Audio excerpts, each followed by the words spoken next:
I remember thinking as I looked out at the rubble of Tower 2 after the dust had cleared, which was 20 minutes or so, here is where I will die.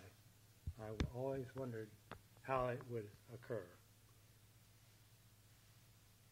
And I also thought that I really had not had a chance to say goodbye to those that I loved. And then some hours later, when it became clear that I was not going to die, I was overcome with a sense of gratitude that I would have a second chance at life. And I've read since then, just recently, that several of the survivors of the U.S. Airways Jet Flight 1549 that landed in the Hudson River, they had similar thoughts about, this is it, I'm gone. And then suddenly things turned around and they were going to live. And they all have, many of them have expressed this wonder at having a second chance when all had been lost. In the fourth floor stairwell, several firemen slid down the rubble that had been a stairway and took charge of the situation. The one who took charge of me was, I later learned, a fireman by the name of Angel Rivera. How interesting that his name. But with him was his sidekick, and his sidekick's name was Angel Warby, J-U-A-R-B-E. Big Angel and Little Angel. At first, Big Angel looked around and he didn't see an obvious way to get out, and so he had noticed a coil of rope on the floor above. So he sent Little Angel back up to fetch that coil of rope. The building shifted, and Little Angel's body wasn't found for 2 or 3 months afterwards. They were taking away the debris. So Angel came back, and I should say Angel's really suffered that death, and it's been a great source of great sadness whenever I see him. It's still a matter of burden for him that he sent Angel Warby to his death. Eventually, Big Angel found a steel beam leaning against the floor where we were, and he came to me and said, Dick, we're going to go down that beam. And it's about 40 feet down, leading in a 45-degree angle. And irrationally, I said, well, I can't do that. I'm 80 years old, and I have a heart condition. I had all these reasons why I couldn't do it. He said, Dick, we're going down that GD beam. And he went over and put a younger fireman on the beam to see if the thing would hold us. And when that worked, then he set me down. And then he followed, and then we had to go across another beam with about 20 feet, but the beam was, only, 8 inches wide. And of course I said, I can't do that, I'll fall off. And he said, well, I'm going to do it, but I'll hold my hand out, and you'll take my hand. Well, I wasn't sure I was going to do that, but when he left and started, and his hand was out, and I looked at the other options, I took his hand, and we made it safely across. As I mentioned, I was at the time 80 years old, but I had benefited immensely from special treatments and procedures from Dr. Nancy Cho, and I had the strength to endure this event. And both she and my wife feel that compared to my condition prior to her treatments, I would never have been able to come out of there alive if I hadn't been rejuvenated by these treatments. So I hope that many of you will, if you need it, will keep that in mind. She has some marvelous treatments. Of course, when Barbara was here in Vero Beach, she saw what was going on. She was sure I would perish. I had actually talked to her on the phone and said, I'm going to walk out of here, little knowing that the thing was going to collapse before I got out. And friends of ours also knew that I was in New York, and one lady friend of 50 years came over to be with Barbara so that she shouldn't be alone when her husband was dying. So we always appreciated that.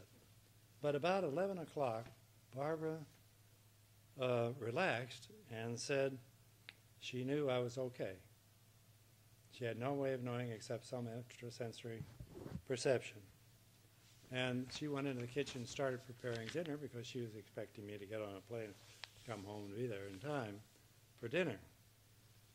Dr. Bert Schwartz, who I've already mentioned once, is a student of extrasensory perception and paranormal phenomenon and levitation.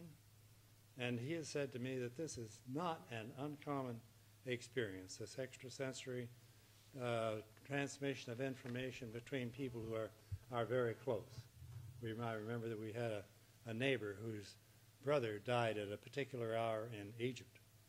She sat up, bolt upright in bed at the moment of his death, thousands of miles away. I've since been in touch with Angel, and in fact saw him in Fort Lauderdale in November of 2007 when he came to dinner at my sister's home. When I first located him by telephone weeks after the event in 2001, I was trying to thank him for saving my life, but he interrupted me and insisted on thanking me for saving his life, because he explained if he had been in the Marriott when the thing collapsed, he would be dead, but he was out saving my life, so he says I saved his life. That's an interesting piece of logic. But he did say that I was the best dressed victim he had ever saved. I had my Brooks Brothers blue blazer and a yellow power tie. You remember we all used to have. We always talk on the anniversary of 9/11, and I'll not go into detail about how I got away from the World Trade Center site and across the Hudson to Liberty State Park, eventually being picked up in a car driven by one of my younger partners, who was reached by Barbara to tell them what was going on, and they said, well, we'll go get him right over there at the park. You couldn't go anyplace. You were just, all traffic was stopped, all communication stopped, waiting for the victims to be brought across the river. So everything was really stopped. But when I got into that car and the door slammed and I realized I was safe and with friends, I've got to tell you, I wept uncontrollably for some time because of the enormity of what had just happened and the personal stress that I had felt. Seldom in my life have I shed tears in such circumstance and to such an extent.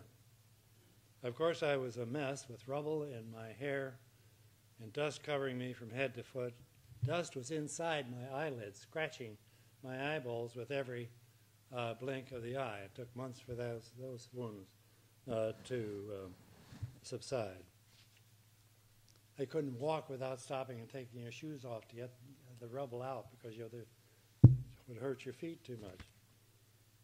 In any event, when I finally got undressed, I had a whole little pile of rubble, stuff in my cufflinks, in my pockets, and down my shirt, everything.